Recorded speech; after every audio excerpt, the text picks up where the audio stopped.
دجال کی آمد۔ پیارے دوستو، قرب قیامت کی نشانیوں میں سے ایک نشانی دجال کا ظاہر ہونا بھی ہے۔ ناظرین کرام، دجال کا فتنہ تاریخ انسانی کی ابتدا سے لے کر انتہا تک کے تمام فتنوں سے بڑا اور خطرناک فتنہ ہے، جس کی بڑائی اور شدت کا اندازہ اس بات سے بھی لگایا جا سکتا ہے کہ ہر ایک نبی علیہ السلام نے اپنی اپنی امت کو دجال کا فتنہ سے ڈرایا۔ دجال کا معنی ہے بہت زیادہ جھوٹا شخص، کیونکہ دجال بھی حق کے ساتھ باطل کو ملا کر جھوٹ بولے گا، اس لیے اسے دجال کہا گیا ہے۔ یہ خود کو مومن ظاہر کرے گا اور لوگوں کو بھلائی کی طرف بلائے گا، لیکن پھر نبوت اور آخرکار خدائی کا دعویٰ کرے گا۔ مشہور ہے کہ اس کی اصل یہود سے ہوگی۔ حکیم الامت مفتی احمد یار خان نعیمی رحمۃ اللہ علیہ فرماتے ہیں، دجال دو قسم کے ہیں، چھوٹے اور بڑے۔ چھوٹے دجال بہت ہوئے اور ہوں گے، ہر جھوٹا نبی، جھوٹا مولوی، صوفی جو لوگوں کو گمراہ کریں وہ دجال ہیں۔ بڑا دجال صرف ایک ہی ہے جو دعوی خدائی کرے گا۔ مختلف احادیث میں دجال کا حلیہ بتایا گیا ہے۔ ان تمام کو سامنے رکھنے سے دجال کا جو حلیہ سامنے آتا ہے وہ یہ ہے کہ دجال ایک جوان مرد ہوگا، دراز قد، ایک آنکھ سے کانا ہوگا اور ایک آنکھ ایسی ہوگی جیسے پھولا ہوا انگور، جبکہ اس کی ایک آنکھ خون آلود ہوگی۔ اس کا سینہ چوڑا اور ذرا سا اندر کی طرف دھنسا ہوا ہوگا۔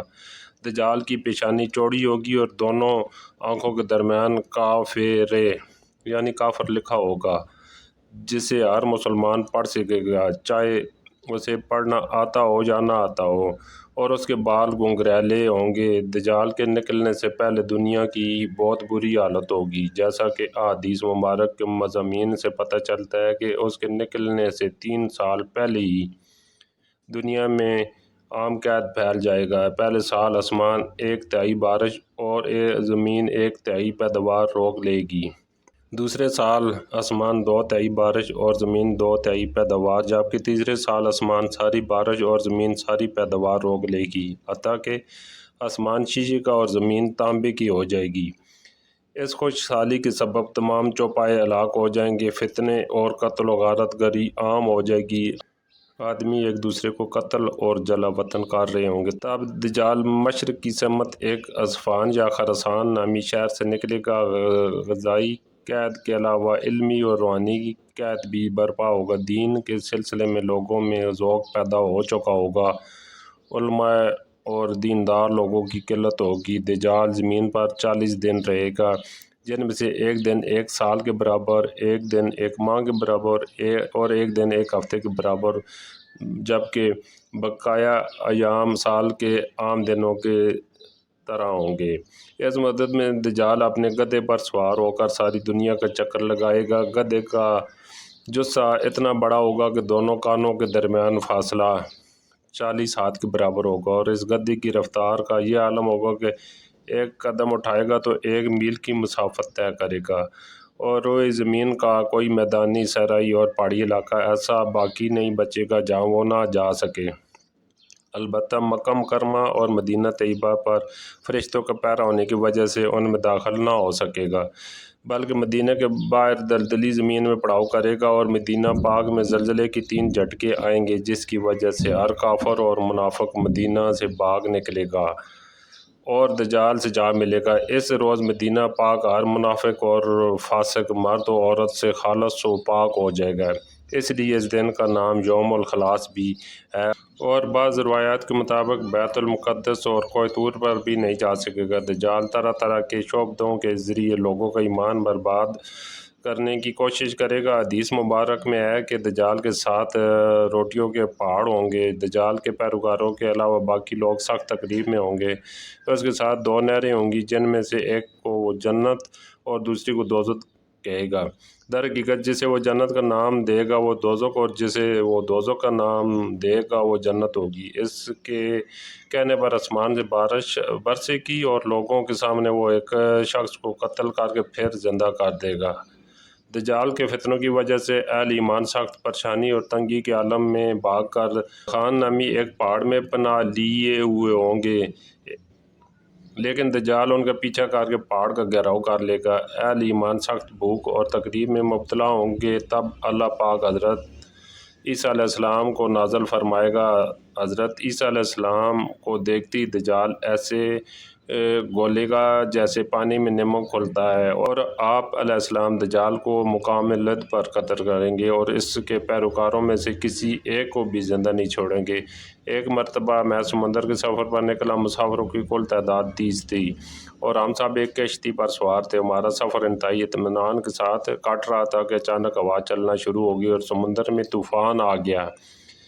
اس شدید ہوا اور طوفانی لہروں کے ہماری کشتی اور سمندر میں موجود تمام کشتیاں ڈولنا شروع ہو گئیں۔ کشتی کے مسافر صورتحال سے پریشان ہو گئے اور ہر کوئی اپنے اپنے خداؤں کو پکارنے لگا، کیونکہ کسی کو کچھ سمجھ میں نہیں آ رہا تھا کہ کیا کرے۔ سمندر سے اٹھنے والی لہر ایک سمت کے بجائے ہر طرف سے کشتی کو اپنے لپیٹ میں لے رہی تھی۔ تھک ہار کے ملاح نے پیچھے بیٹھ کر کشتی کے چپو کو چھوڑ دیا اور آرام سے بیٹھ گیا۔ اب ہم میں سے ہر کسی کو یقین ہو چکا تھا کہ ایک موت یقینی ہے۔ سورج غروب آنے کا تھا اور اس کی روشنی آہستہ آہستہ ختم ہوتی جا رہی تھی۔ شام کا اندھیرا اور منظر کا کوئی پتہ نہیں تھا۔ یہ بھی خبر نہ تھی کہ کشتی کس سمت میں جا رہی ہے اور سمندر کی لہریں اب کب تک کشتی کو سلامت رہنے دیں گی۔ اس خوف کی حالت میں رات گزر گئی اور صبح کی ہلکی ہلکی روشنی پھیلنے سے ہر طرف اجالا ہی اجالا ہو گیا۔ کشتی کے رات پر اچکولے کھانے کے بعد کسی کو کچھ خبر نہ تھی کہ ہم کہاں پہنچ گئے۔ پھر اگلا دن بھی اسی کیفیت میں گزرا اور پھر اس طرح رات کے بعد دن اور دن کے بعد رات آتی گئی اور ہماری کشتی کو سمندر میں پھنسی ہوئے پورے 30 دن گزر گئے۔ پھر اچانک 30 دنوں کے بعد اس صورتحال بھٹکے مسافروں کو دور سے ایک ایسا منظر نظر آیا جیسے درخت سمندر میں کھڑے ہوں۔ 30 دن سے مصیبت میں پھنسے ہوئے مسافروں کو یہ منظر دیکھ کر امید کی کرن نظر آئی اور ملاح جلد از جلد وہاں پہنچنے کے لیے پوری قوت کے ساتھ چپو چلانا شروع کر دیے۔ اس کشتی کو تیزی کے ساتھ ان درختوں کی طرف لے جانے لگا۔ کشتی میں موجود مسافر جنہیں یقین ہو گیا تھا کہ اب موت کے سوا کوئی چیز نہیں، ان کے چہرے پر زندگی کی امید نظر آنے لگی۔ پھر کشتی جوں جوں قریب ہوتی گئی درخت صاف نظر آنے لگے۔ ملاح پوری قوت سے کشتی چلا رہا تھا کہ سورج غروب ہونے سے پہلے پہلے ان درختوں تک پہنچ جائے، تاکہ کہیں ایسا نہ ہو کہ اندھیرا ہو جانے کے باعث ہم اس آخری امید سے بھی ہاتھ دھو بیٹھیں۔ پھر کوشش کی اور کشتی کو آہستہ آہستہ ان درختوں کی طرف بڑھانا شروع کی، اور جب درخت قریب ہوئے اور تو سارے مسافروں کو یہ جان کر خوشی ہوئی کہ یہ سمندر میں واقع کوئی ایک جزیرہ ہے، تو سورج مکمل غروب نہیں ہوا تھا کہ کشتی جزیرے کے کنارے پر پہنچ گئی۔ مسافروں کو اس جزیرے پر اترے زیادہ دیر نہیں گزری تھی کہ درختوں کے درمیان میں سے ایک عجیب و غریب جانور نکلا۔ اس جانور کے پورے جسم پر بال تھے اور اس قدر لمبے اور گھنے تھے کہ یہ معلوم ہی نہیں ہوتا تھا کہ جانور کا اگلا حصہ کون سا ہے اور پچھلا حصہ کون سا۔ سارے مسافر اس عجیب و غریب جانور کو دیکھ کر حیران اور پریشان ہو گئے، کیونکہ ان میں سے کسی نے ابھی تک ایسا جانور دیکھا ہی نہیں تھا۔ اب اس پراسرار جزیرے کو دیکھ کر سب پریشانی میں مبتلا ہو گئے کہ یہ کیا بلا ہے۔ ایک مسافر نے دوسرے مسافر سے پوچھا کہ یہ کیا چیز ہے؟ جانور ہے؟ مسافر کی یہ بات سن کر اور مسافر کے جواب سے پہلے جانور خود بولا، میں جاسوس ہوں۔ جانور کے انسانوں کی طرح گفتگو کرنے سے تمام مسافر مزید پریشان ہو گئے، کیونکہ آج تک انہوں نے کسی جانور کو انسانی زبان میں بولتے نہیں دیکھا تھا، نہ سنا تھا۔ چنانچہ سب یہ سمجھنے لگے کہ ہو نہ ہو یہ کوئی جن ہے اور ہمارے سامنے آ گیا ہے۔ تمہاری جاسوسی کا مقصد کیا ہے اور تم کس کے لیے جاسوسی کر رہے ہو؟ ایک مسافر نے ہمت کر کے اس سے پوچھا۔ جس کے لیے جاسوسی کرتا ہوں اسے تم سے ملنے کا بے حد شوق ہے، وہ تم سے باتیں کرنا چاہتا ہے، لہذا تم میرے ساتھ چلو۔ یہ سن کر تمام مسافر حیران پریشان چپ چاپ اس کے پیچھے ہو لیے۔ وہ عجیب و غریب جانور درختوں کے درمیان راستے سے ہوتا ہوا ایک پرانے محل کے سامنے جا کھڑا ہوا۔ محل کو چاروں طرف سے بلند و بالا درختوں نے گھیر رکھا تھا۔ مسافروں نے وہاں پہنچ کر پریشان نظروں سے اس کی طرف دیکھا اور پھر جانور کی طرف سوالیہ نظروں سے دیکھنے لگے۔ جانور پھر آگے چلا اور سب مسافروں کو ایک بڑے دروازے سے گزارتے ہوئے محل کے اندر لے گیا۔ محل کے اندر داخل ہوتے ہوئے سب نے دیکھا ایک بہت بڑا شخص زنجیروں میں جکڑا ہوا ہے اور رہائی کے لیے کوشش کر رہا ہے۔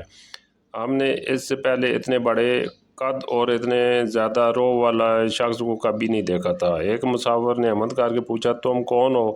میں کیا ہوں اور کون ہوں یہ تو تم جان ہی لو گے، پہلے یہ بتاؤ تم کون ہو؟ اس نے سوال کرنے والے مسافر سے پوچھا۔ ہم عرب قبائل لخم اور جذام کے لوگ ہیں۔ اور ساتھ ہی اس مسافر نے اپنے ساتھ آپ بیتی اور جہاں تک پہنچنے کی ساری داستان بتا دی۔ اس قید میں جھگڑے ہوئے شخص نے کہا، ذرا مجھے نگلستان پسند کے متعلق تو بتاؤ، اس کے متعلق کیا جاننا چاہتے ہو؟ ایک مسافر نے پوچھا، خبردار، عنقریب ان پر پھل لگنا بند ہو جائے گا، وہ قیدی غصیلے انداز میں بولا۔ پھر وہ مسافروں سے مخاطب ہوتے ہوئے بولا، اچھا قبرستان کے درجاؤں کے متعلق تو بتاؤ۔ مسافروں نے کہا، درجہ کے متعلق کیا پوچھنا چاہتے ہو؟ بولا، اس میں پانی ہے؟ مسافروں نے کہا، ہاں اس میں پانی ہے۔ اس نے کہا، عنقریب اس کا پانی ختم ہو جائے گا۔ پھر وہ کہنے لگا، زغر کے چشمے کے متعلق تو بتاؤ، کیا پوچھنا چاہتی ہو؟ مسافروں نے کہا، یہی چشمے میں پانی ہے کہ نہیں، اور اگر وہاں پانی ہے تو پھر وہاں کے لوگ چشمے کے پانی سے کھیتی باڑی کرتے ہیں؟ پھر وہ پوچھنے لگا، اچھا مجھے یہ بتاؤ کہ امیوں کے نبی محمد کے بارے میں تو بتاؤ۔ مسافروں نے جواب دیا، انہوں نے مکہ سے اپنی دعوت کا اعلان کیا اور اب وہ مکہ سے نکل کر یثرب میں موجود ہیں۔ کیا وہ عرب کے لوگوں کے ساتھ کوئی لڑائی لڑے؟ عربوں نے لڑائی میں ان کے ساتھ کیا سلوک کیا؟ قیدی نے پوچھا۔ جواب ملا، وہ بہت سے عربوں پر غالب رہے اور بہت سے عربوں نے تو ان کی اطاعت بھی قبول کر لی ہے اور اب وہ خود کو ان کے تابعداری میں رکھتے ہیں۔ یہ سنتے ہی وہ غصے سے پکارا اور زنجیروں کو جھٹکا دیا۔ پھر مسافروں کو مخاطب کر کے بولا، میں اب تم کو خود سے متعلق بتاتا ہوں کہ میں دجال ہوں، اور تمہاری بات سے معلوم ہوتا ہے کہ مجھے یہاں سے نکلنے کی اجازت ملے گی۔ میں پھر اس جزیرے سے نکلوں گا اور 40 دن میں ساری دنیا گھوموں گا۔ دنیا کی کوئی بستی اور گاؤں ایسا نہیں ہوگا جہاں سے میرا گزر نہ ہو۔ ہاں، مکہ اور مدینہ میں جانا میرے بس سے باہر ہے، مجھے وہاں جانے کی اجازت نہیں۔ میں ان دونوں شہروں میں جانے کی کوشش بھی کروں تو نہیں جا سکتا۔ فرشتے میرے سامنے رکاوٹ بن جائیں گے، ان کے ہاتھوں میں تلواریں ہوں گی اور وہ مجھ سے لڑیں گے۔ یہ داستان ہمیں ایک صحابی نے سنائی جو اسلام قبول کرنے سے پہلے عیسائی تھے۔ یہ عجیب و غریب سا واقعہ دیکھنے کے بعد وہ آپ صلی اللہ علیہ وسلم کی خدمت میں حاضر ہو کر مسلمان ہو گئے۔ ناظرین کرام، اگر آپ اس چینل پر پہلی دفعہ آئے ہیں تو سچی اور سبق آموز کہانیوں کے لیے ہمارے چینل کو سبسکرائب کریں۔ شکریہ۔